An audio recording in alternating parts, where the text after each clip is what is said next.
Wag da ko bibili ng Yamaha MG10XU. Kaya mga master, quick review natin si Yamaha MG10XU. Sure ko yung mga function nito at okay ba ito sa mga basic setup.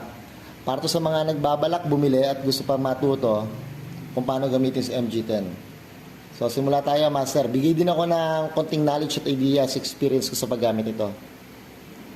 Ayan, si Yamaha MG10 ay merong 10 channels yan. 4 XLR type balanced input, then meron siyang 6 na unbalanced yan. So 10 channels pa rin siya.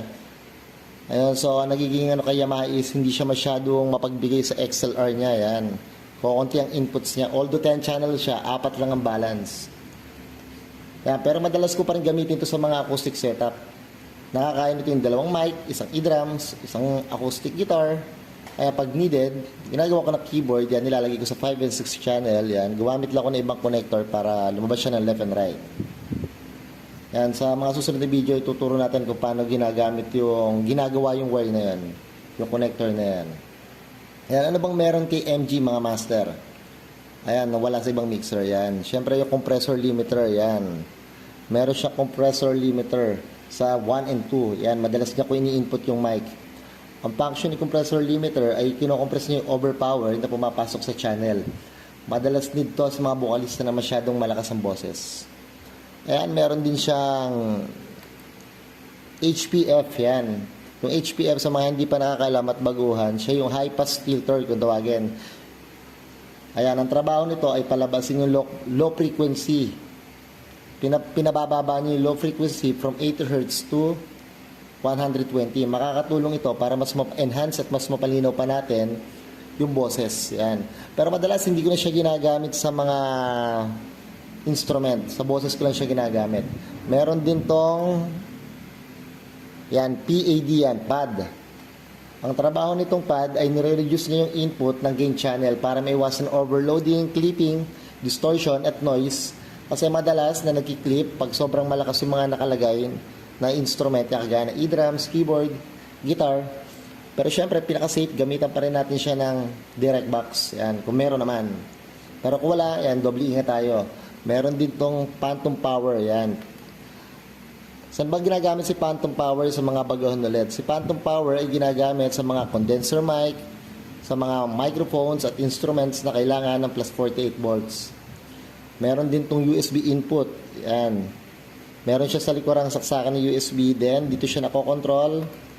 If ever na nakaline for mics or instrument or nakaline for USB, makokontrol mo siya sa channel 10. Then may monitor, may volume siya dito na kung gusto mo palabas sa monitor or sa stereo out mo siya palalabasin. Ayan, syempre proceed tayo kay monitor sa phone. Ayan, si monitor at phone, dito pwede tayo maglagay ng extra speaker. Yan, for surround or for monitor. Pwede mo siyang i-output dito input dito kay phone. Yan, lalabas siya dito and then dito yung magiging control. Pipindutin mo lang if ever phone or if ever monitor. Yan, pwede mo rin gamitin to for monitor. Kung marami ka extra cable para ma-left and right mo yung monitor, pwede rin siyang i-input dito.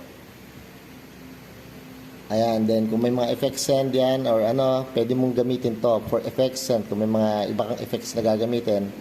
And then dito, put switch kung gusto mo i-off or on yung effects. Ayan, so dito sa input na to, pwede siyang gamitan ng mga RCA type to 3.5 yan for MP3.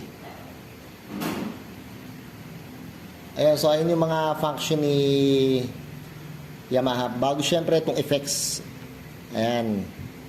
Ito yung one of the best na pinagmamalaki ng Yamaha, yung effects niya. Napakaganda ng effects niya, napaka-accurate. Dito, makakapamili ka from effects from 1 to 24 effects. Pero syempre, madalas kong ginagamit dito is Reverb Hall 2. Yung parameter, yan, sa timpla ng effects, and then yung sa level at kapalat nipis ng effects. Yan, andito siya. So, overall, yan, experience ko sa paggamit ni Yamaha MG10, napaka-quality pa rin. Dito, lagi lang ako naka-login. Hindi ko halos nilalagyan ng gain pag ginagamit ko unless halos hindi ko na marinig yung microphone. Pero madalas naman, ginagamit ko na wireless microphone. So, laging malakas na agad yun dahil yung pinaka-receiver nun, meron na siyang sariling volume. So, lagi pa rin ako naka-zero para maiwasan ko yung feedback at clipping. Yan, napaka-importante ingatan natin yung gain. Kasi siya yung madalas nagbibigay ng feedback sa microphone. Ayan, so si Yamaha MG10 ay napakaganda magbigay ng high, mid, low gain. Sobrang accurate nito. Hindi ka mahihirapan tumimpla kung naninipisan ka, nakukulangan ka sa mid, high, low. Kaya napakadaling magdagdag bawas kay Yamaha. Ayan, madalas kong setup dito, guys. Yan, ginagamit ko siya sa channel 1 is microphone A, wireless A, channel 2, wireless B. Then dito, pagka needed, minsan ginagamit ko pa rin ng isa pang wireless. Pero madalas nakalagay sa akin dito is guitar, E-drums. Then pagka needed na keyboard, then meron akong mono to mono connector para lumabas siya ng left and right. Nakokontrol ko siya sa 5 and 6. Then dito, ginagamit ako ng MP3 player para sa laptop. Then backup player para sa cellphone. Isa pang player na may Bluetooth. Ay nang wala si Yamaha kasi hindi siya Bluetooth ready. Kaya kailangan mo pa rin ng Bluetooth. Ayan, so far review ko kay Yamaha MG10. 10 out of 10 pa rin. Yamaha pa din. Siyempre, napakagandang headroom. Accurate ang mga knobs. Siyempre, yung tunog napakaganda. Then yung effects niya, yan, napakadaling pihitin. Hindi ka mahihirapan tumimpla para sa mga singer. So 10 out of 10 tayo kay Yamaha. Highly recommended pa rin.